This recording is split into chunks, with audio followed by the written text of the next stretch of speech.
J'ai jamais été bien grand, bien costaud. Hein. À l'époque, je faisais 55 kilos. Les roues de car, ça pèse une centaine de kilos. Le mécanicien qui s'envoyait pour soulever la roue, j'allais vers lui, je disais, regarde comment on fait, regarde, tu prends la roue là comme ça, pof, et tu la soulèves. Et là, en même temps, je la soulevais. Et le gars était tout là. Je dis, mais c'est pas possible, vous êtes pas costaud, vous êtes pas... Mais alors, vous avez des gestes, ben oui, c'est le geste qui comptait, quoi.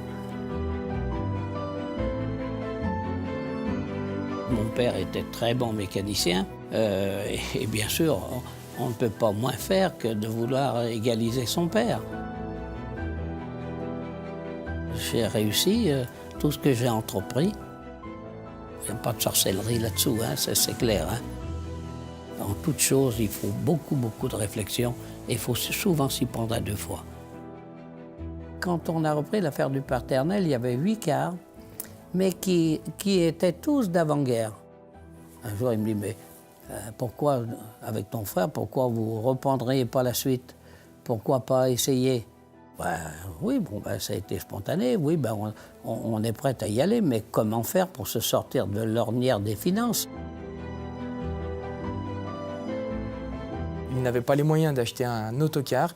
Joseph Bosset leur avait fait la surprise de construire un autocar à leur couleur. Ils sont partis exploiter un isobloc gracieusement et en lui disant bah voilà, vous reviendrez me rémunérer, me payer le car seulement après avoir travaillé avec. Et ça, c'était juste fabuleux. Ben oui, il avait confiance en nous, donc il n'a pas hésité de nous dire vous prenez les cars, vous me les payerez quand vous aurez de l'argent.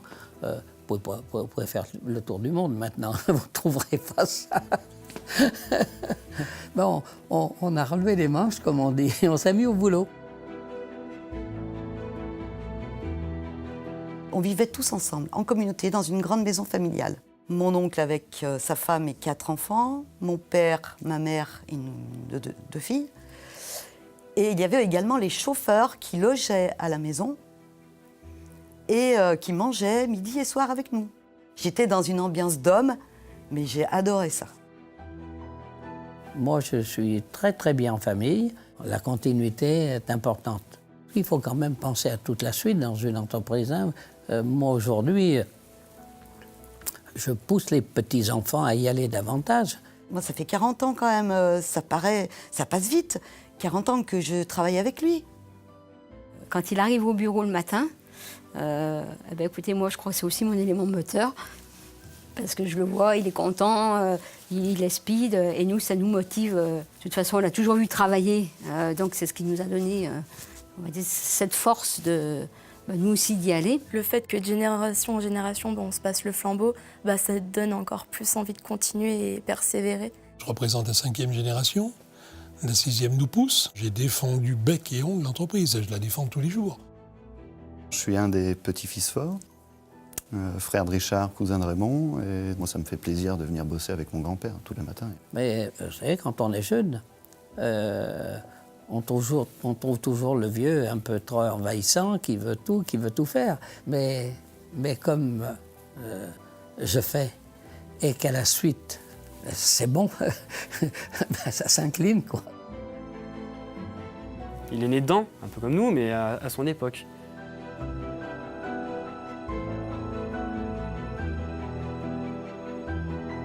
C'est-à-dire qu'il a connu les véhicules, aujourd'hui on appelle ça des Euro 6, Euro 5, Euro 6, mais lui il a connu ça à l'Euro 0.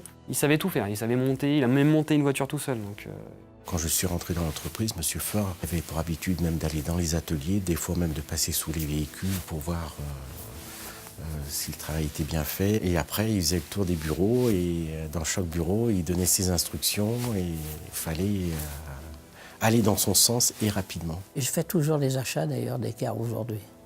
Hein, mes petits-fils, ils sont toujours avec moi quand on achète. Hein, et j'ai toujours le dernier petit truc qu'il faut rajouter, etc. Aujourd'hui, on a un groupe de 1000 cars, donc des heures de négociation de cars. On peut, je ne sais pas combien d'heures ça peut représenter au bout de sa vie, mais il a passé énormément de temps, quoi. Alors étrangement, il est plutôt détendu. On ne sent pas de pression quelconque, mais néanmoins, il sait exactement ce qu'il veut. Et il dit que sa position est la suivante. Et il est plutôt Il est plutôt ferme sur ses positions, on va dire. Quoi qu'il transmet aujourd'hui. Ça y est, j'ai signé mes premiers bons de commande de car.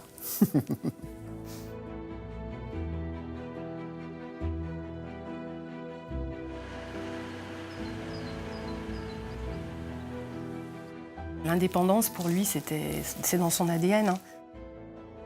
Son entreprise, c'est sa vie. Raymond Faure m'a inculqué une philosophie de dire il faut toujours progresser, atteindre certaines tailles critiques pour pouvoir exister, garder son indépendance. Il a jamais bloqué l'évolution du groupe sur l'informatique, il a toujours adapté aux méthodes modernes. Mais lui, personnellement, il en fait un blocage. C'est le seul homme aujourd'hui dans les relations professionnelles qui n'utilise pas l'ordinateur. C'est juste exceptionnel. Il a un crayon de papier, une pile de dossiers énorme, le crayon dans la bouche, il ouvre la pile de dossiers et on repasse les feuilles une par une des différents dossiers. Il est au courant de tout, absolument tout. Vous savez, quand on est dans la profession, un des premiers noms qu'on retient, c'est celui de Raymond Faure. Puisque Raymond, il est transporteur depuis tellement longtemps et son entreprise est connue dans la France entière. Qu'un groupe comme le groupe Faure soit toujours présent et de quelle façon et avec quelle puissance aujourd'hui, hein, près de 1000 autocars, 1250 salariés, c'est bien qu'à un moment donné, en effet, l'entreprise a été force de proposition, mais pas seulement force de proposition, a été dans l'efficacité de la production.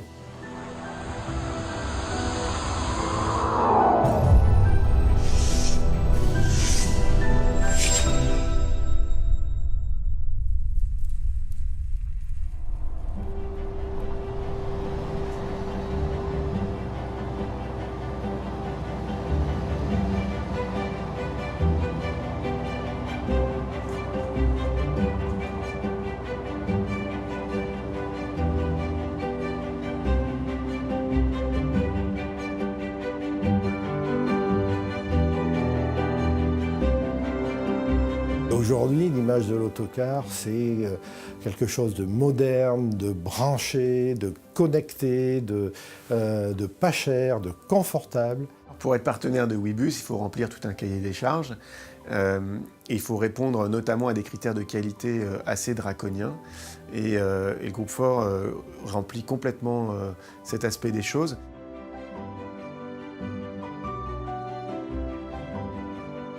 Ils ont une très bonne note.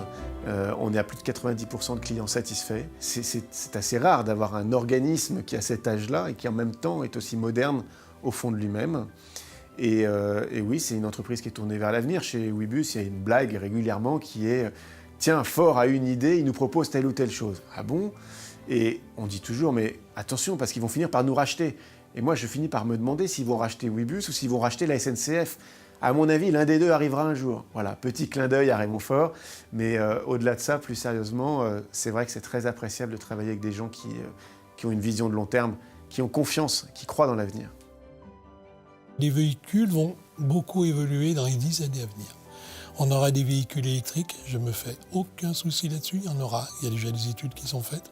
Vous aurez des véhicules au gaz et vous aurez des véhicules à pile à combustible. Et ça veut dire que l'avenir est là, qu'il va bien falloir que le groupe Faure soit les premiers. Aujourd'hui, il y a beaucoup de transporteurs, tout le monde a une agence de voyage.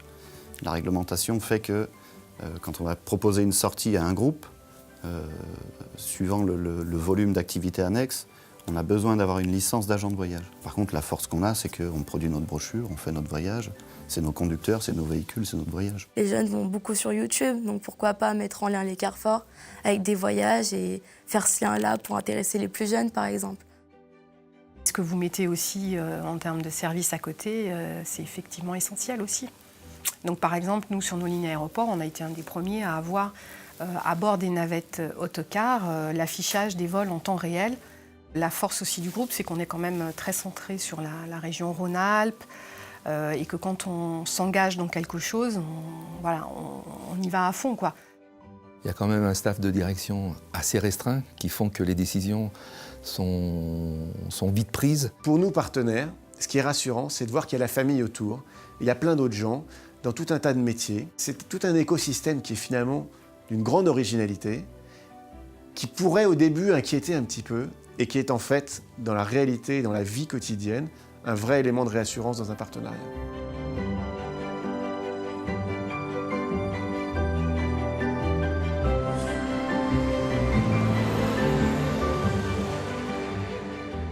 La clientèle, c'est quand même sacré parce que c'est elle qui fait vivre l'entreprise. Hein. Si tu ne travailles pas, si tu n'as pas du bon boulot, on va dire, ça ne va pas longtemps.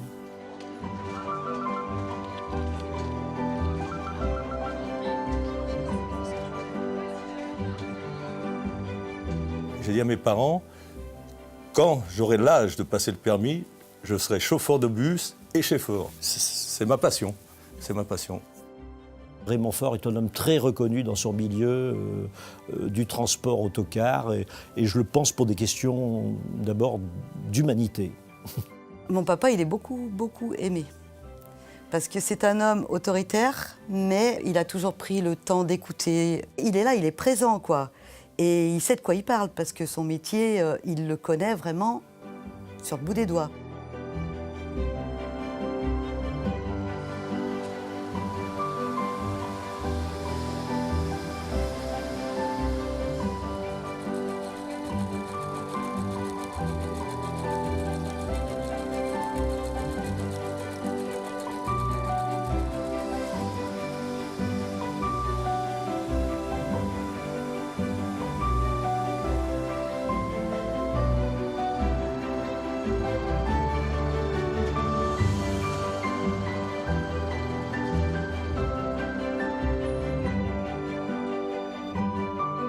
Dans son logiciel mental, il a une petite porte là qui ne s'est jamais connectée, ouverte, c'est le mot retraite.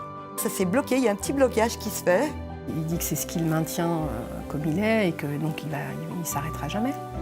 Un jour, il m'a dit, tu sais, je suis là jusqu'à 101 ans, alors si tu veux me suivre, pas de souci.